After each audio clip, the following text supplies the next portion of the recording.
Sebelum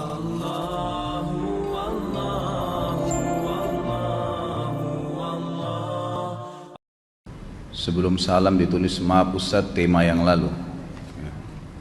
Baik. Sudah 11 bulan saya nggak punya kerjaan tetap. Nafkah yang saya berikan ke istri sangat minim sekali. Keluarga istri meminta saya untuk pisah. Akhir-akhir ini istri juga sudah tidak tahan. Istri saya bekerja. Sebenarnya kami masih saling menyayangi. Istri saya masih cinta sama saya. Ustadz, gimana saya menyikapi masalah ini? Apa saya ikuti maunya istri dan keluarga? Saat ini istri saya lagi didekati pria lain yang lebih mapan dan kaya. Salahkah saya kalau memukul pria tersebut? Karena pria itu telah mengambil kesempatan dalam kesempitan rumah tangga kami. Ustadz minta amalan atau wirid untuk melapangkan rezeki. Ini ada hubungannya sama tema nggak ini? Hah? Jawab atau enggak? Kasihan. Ya udahlah, karena malam terakhir ya.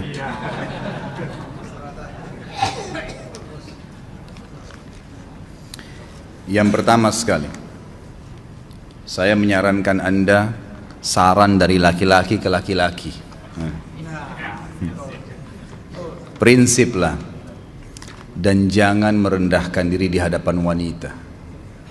Maksudnya begini, pada saat seorang wanita yang menjadi istri Anda membutuhkan Anda, tunjukkan kebutuhan kita 1000 kali daripada dia.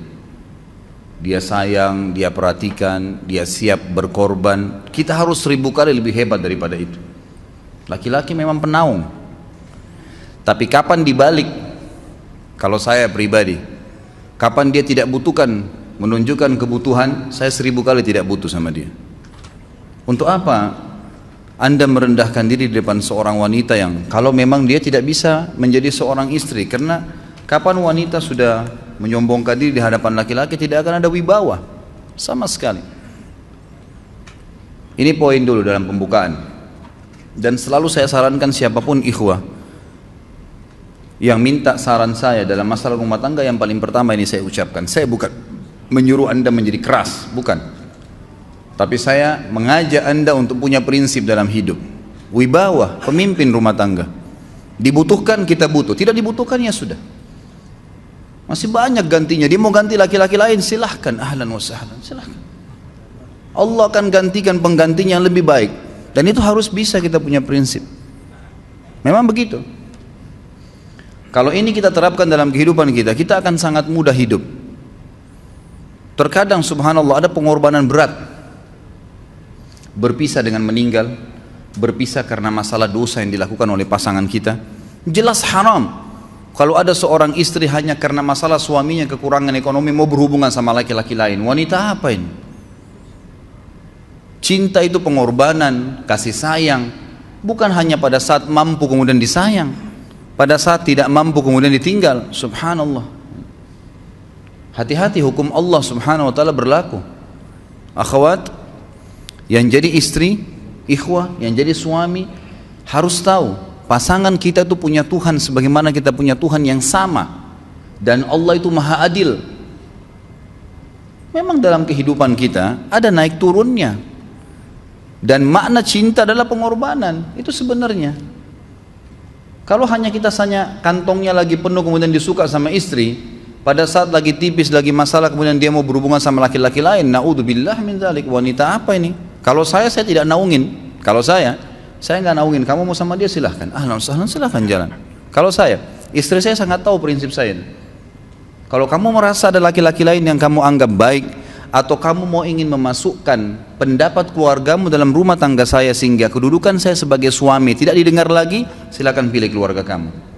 Tidak ada masalah.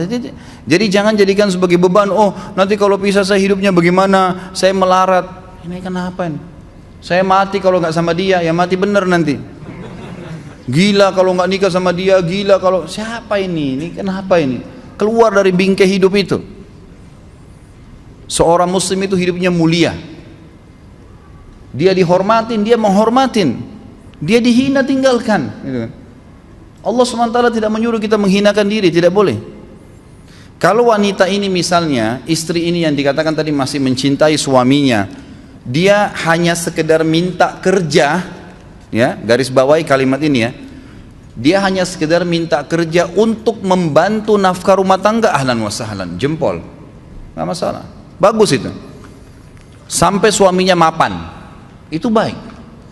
Tapi dalam kondisi masih status istri punya hubungan sama laki-laki lain, na'udzubillah min dzalik. Mana ghirah, mana kecemburuan positif yang telah Allah pelihara dalam diri kita, nggak boleh. Pada saat seorang sahabat pulang ke rumahnya mendapatkan istrinya selingkuh dengan laki-laki lain, tidak disebutkan apakah berhubungan biologis atau tidak, tapi yang jelas sahabat ini sampai kaget masuk ke rumahnya temukan ada laki-laki lain. Dia bingung mau lakukan apa. Dia pergi ke Nabi SAW lalu berkata, ya Rasulullah, saya pulang rumah istri saya lagi sama laki-laki lain. Maksudnya dia pandu saya harus buat apa nih? Apa yang terjadi? Subhanallah, Sa'ad radhiyallahu anhu sahabat Nabi mulia menghenuskan pedang mengatakan, ya Rasulullah, kalau terjadi pada rumah tangga saya akan penggal dua-duanya. Dua-duanya saya penggal nih. Tapi di sini ulama bilang saat ingin menghukum kalau terjadi pada keluarganya dengan penggal ini, bukan maksudnya dia menghukum secara individu, maksudnya dia, saya ingin terapkan hukumnya Allah, dirajam, dibunuh karena mereka sudah menikah dan berzina. Hukum Allah terapkan, kemuliaan agama harus ada. Harus begitu. Seorang istri yang mau tinggal di bawah naungan kita sementara kita sudah berkorban di bawah terik matahari, sudah bekerja, sudah memilih dia dari sekian banyak wanita, kemudian dia mau berkorban, hormatin dia, junjung dia, lindungin dia, rangkul dia, gitu kan? Bela dia, memang harus begitu. Tapi kalau masih dalam naungan, kemudian sedikit himpit masalah ekonomi lalu berhubungan sama laki-laki lain, naudzubillah, jangan dipertahankan, berbahaya sekali, gitu kan? Jangan Anda menjadi laki-laki lemah gitu. Saya kemarin ditelepon oleh 2 orang sekaligus, subhanallah. Sahabat dekat telepon kepada saya, laki-laki. Ustadz maaf mau ngomong sebentar. Baik silahkan. Ustadz saya ini, istri saya pulang ke rumah ke kampung ayahnya ibunya karena alasan mengurus ayah dan ibunya. Akhirnya saya sama anak-anak ditinggal di sini sendiri. Setiap kali saya panggil pulang, dia bilang sudahlah saya nggak mau pulang. Kalau mau nikah lagi silahkan. Dia bahasakan begitu. Bagaimana sarannya Ustadz? Saya bilang nikah lagi. Dengan tegas saya bilang nikah lagi. Kalau tidak terbuka pintu fitnah. Perempuan itu kenapa harus pilih orang tuanya? Tidak boleh secara syar'i. Nggak boleh. Sudah menerima akad nikahnya seorang laki-laki, laki-laki itu yang dinomor-satukan di atas ayahnya, nggak ada alasan. Kalau suami izinkan boleh urus orang tua, kalau nggak diizinkan tidak boleh, nggak boleh. Bagaimana dia tinggalkan suaminya sama anaknya? Kaget itu saya katakan begitu. Iya, bahkan sekarang hukum poligami sudah wajib bagi Anda, nggak boleh. Wajib sekarang. Ini ragu mau melangkah seakan-akan poligami itu dosa, padahal dia ditinggal oleh istrinya. Bagaimana bisa ini? Ada laki-laki seperti ini nggak punya prinsip, harus melangkah.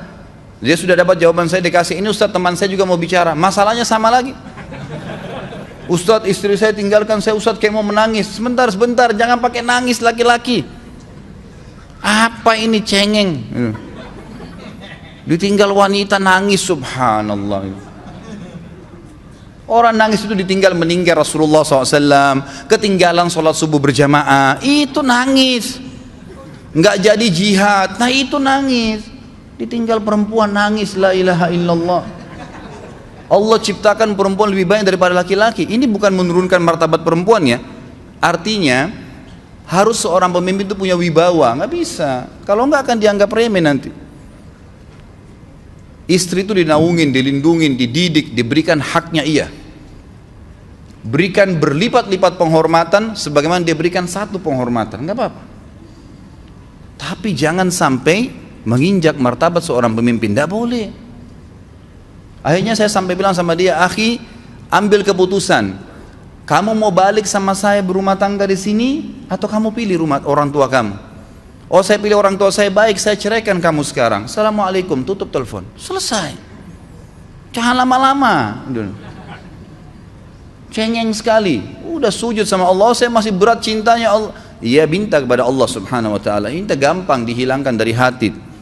Sebagaimana dia datang dia bisa keluar, gampang itu. Subhanallah ya, jangan terlalu mencintai dunia berlebihan. Kalau saran saya, kalau istri anda ini tanya baik-baik, kalau kamu bekerja hanya karena mau bantu nafkah rumah tangga sekarang, ahlan wa sahlan, silahkan. Selama pekerjaan halal, antar dia ke tempat kerjanya, muliakan dia, jaga, jemput pada saat pulang, anda pembelahnya, begitu. Tapi kalau berhubungan sama laki-laki, ada subhanallah suami depannya dia istrinya telepon laki-laki lain dan dia menerima itu. Mana ini? Dalam agama haram, wallah haram itu hukumnya, nggak boleh. Itu namanya dayuth dalam agama. Nabi SAW mengatakan Allah melaknat dayuth. Kata sahabat, siapa itu dayuth ya Rasulullah? Laki-laki yang tidak punya cemburu terhadap pelanggaran agama yang terjadi pada istrinya. Gimana caranya? Nggak boleh dalam agama Islam, gitu kan? Makanya biasakan hati kita terisi dengan cinta kepada Allah SWT dan bukan cinta kepada manusia. Mencintai istri karena Allah yang perintahkan, mencintai suami karena Allah yang perintahkan. Jadi semua karena Allah. Tidak ada kata-kata hilang, tidak ada rugi kalau kita meninggalkannya. Jadi ini hal mendasar yang saya tahu, Allahu alam. Jadi sampaikan seperti itu. Kalau wirid apa? Saran saya adalah memperbanyak istighfar kepada Allah SWT. Gunakan momen musibah itu sebagai kesempatan untuk mendekatkan diri dengan Allah Subhanahu wa taala. Begitu ya.